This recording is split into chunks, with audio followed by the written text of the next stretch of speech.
Welcome back, Motorheads. This is Project Car Finds on Facebook Marketplace. This week we take a trip through Kansas. Up first, got a 1977 Chevrolet Camaro for $10,000. Seller claims this one here has got a 383 stroker motor. It's got a 71 to 72 front end. Still needs quite a bit of work. Well, that being said, I think he's kind of reaching on that $10,000 mark. I don't care how cool of a front end you put on it. It's still 1977. I still think $10,000 is a little too high for this car. What do you guys think? Leave it down in the comments. Up next, 1964 Dodge for $6,500. This one here's got a 383 big block with a 4-speed smile maker happener in the floor. Overall, from the picture, the car doesn't appear to be in too bad a shape. Is it one of my favorite Dodges? No, it's not. Yeah, let's just face it. I've said it once before. I'll say it again. I know you guys get mad about that. Dodge made some ugly cars back in the early 60s. They just did. They were just ugly. I'm sorry, guys. They were very ugly. But one cool thing this little Dodge here still got, it's got the factory mounted tack in the console. That's pretty dang cool. Always did like that. But this one here does have some serious weight reduction. Up next, 1963 Volkswagen Beetle for $4,000. Seller says what we have here is an undercover version of Herbie instead of Herbie. Well, I guess we all found out what happened to Herbie. Somebody parked him in a bad neighborhood and he done got stripped. And all of his parts were sold on the black market in Kansas of all places. Because there's no place like home. No place like home. Anyway, these people are thieves. Look, they even stole the damn wheelchair sign. Overall, probably wouldn't be a bad little car for $4,000. What do you guys think? Up next, 1968 Pontiac GTO for $16,000.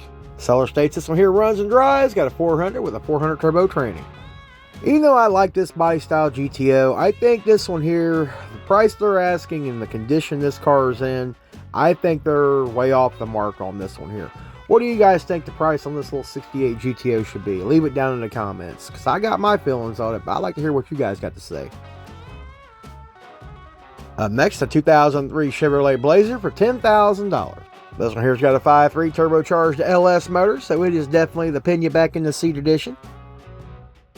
Now this one here, in my opinion, is pretty dang cool, but I am a little partial because I've built a few Blazers in my lifetime. Mostly the late 80s, big tire, you know, and all that fun stuff. However, I like what they've done here. I'm not sure I dig the price, but what do you guys think of this little Blazer? What do you guys think of the price on this little Blazer? Make sure you leave it down in the comments. Next, we got a 1948 Plymouth for $9,000.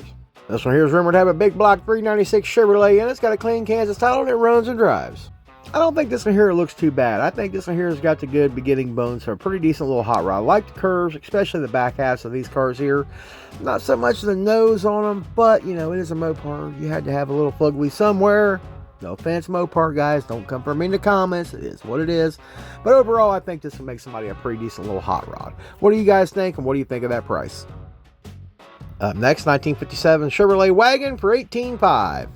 This little wagon here's got a 283 with a 3-speed. It has some new floor pans installed, and it runs and drives. Overall, this wagon doesn't look to be too bad, and I'm actually kind of digging that flat black on there. It looks pretty dang good. But as far as the price they have on this wagon here, I think they went straight into outer space and grabbed that number. I don't see $18,500 on this wagon at all. Now, if it was a Nomad, yeah, 100%. And this just being a 4-door wagon, I just really don't see that price. I could be wrong. What do you guys think? Up next, 1948 Ford for $6,480. This one here's got a 350 Chevy with an automatic transmission. Overall, I think this one here would make somebody a pretty cool hot rod, but I'm kind of getting a little over the patina everything paint job, patina on this, patina on that. The patina job really looks, in my opinion, better on pickup trucks anyway. This one here, I think I would actually do some body work, get this one here ready for paint this thing, put a nice slick paint job on it, because I think you're going to have a better chance selling it that way. But this guy here has been waiting around so long. Look, he done went to bones waiting for this thing to sell. Up next, 1963 Ford Galaxy for $23,500. This one here is rumored to have a 460 big block with a C6 with a narrowed 9-inch rear end. Even though I think the 64 is a better looking Galaxy, this 63 here actually looks pretty dang good. Looks to be really solid. I think this would be one hell of a good starting point for somebody who wants to continue this and build a drag car. Personally, I'm not a buyer at that price. What about you guys? Would you guys spend that kind of money on this car? Leave it in the comments. Next, a 1966 Plymouth Barracuda for $11,500. Seller states this here was an older restorations, could be put back together, has a 318 with a 727 transmission. I think this would make somebody a pretty decent project car, but you're going to have the right person who's going to have to buy this car. Because honestly, at that price he's asking, you can pick them up running and driving that are in this condition for a lot less than $11,500.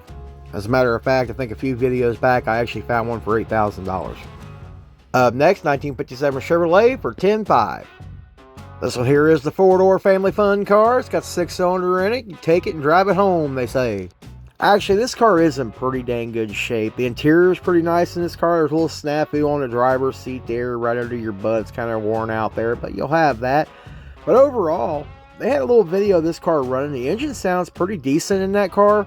And I think for somebody who is just getting into hot rodding and want to have a classic car, this might be one for you to get into. Now, I definitely would try to get that for a lot less than $10,500. I believe if you got it around $500 to $5,500, I don't think you get hurt in today's market on this one. Up next, 1949 Chevrolet for $17,500. Seller states this one here is pretty solid for its age. Got all new fuel system, brake system, distributor, and more. Now looking at the car appears to be in good shape. I don't see anything from the photographs that's sticking out that this thing is all beat up, tore up, and things like that. But dude, you are so far out of the ballpark on what you're asking for this car. Matter of fact, you are 3 counties over out of the ballpark of what you're asking for this car. There's no way in hell this car is worth $17,500. And if you give this man $17,500 for this car, seek professional help, put your damn helmet back on, and do not reproduce. Next, a little 1964 Ford for $17,000. This one here is going to be the Wind in the Hair edition with a V8 with a 2-speed automatic transmission. Overall, this car really does look to be in very decent shape. From the pictures, this car looks to be really dang solid. I can't really see anything in the picture standing out that says, hey, look at me, got a bunch of Bondo, a bunch of rust, or anything like that. Overall, I think this will make somebody one hell of a little project car, or one that's almost finished project car. Now, what do you guys think of that price? Leave it in the comments. Up next, we got a 1956 Buick 2-door hardtop for $25,000. Seller says this here is a clean and straight driver with excellent paint and interior. Also comes with a ton of spare parts, including a spare engine and transmission and a bunch of other miscellaneous parts. Now, if you're into this body style Buick, this is a good looking car. You can't deny this is a good looking car. But is this car worth $25,000? Maybe. With all the parts, what do you guys think? Would you guys give him $25,000 for this car with all the parts he has available? Leave it in the comments.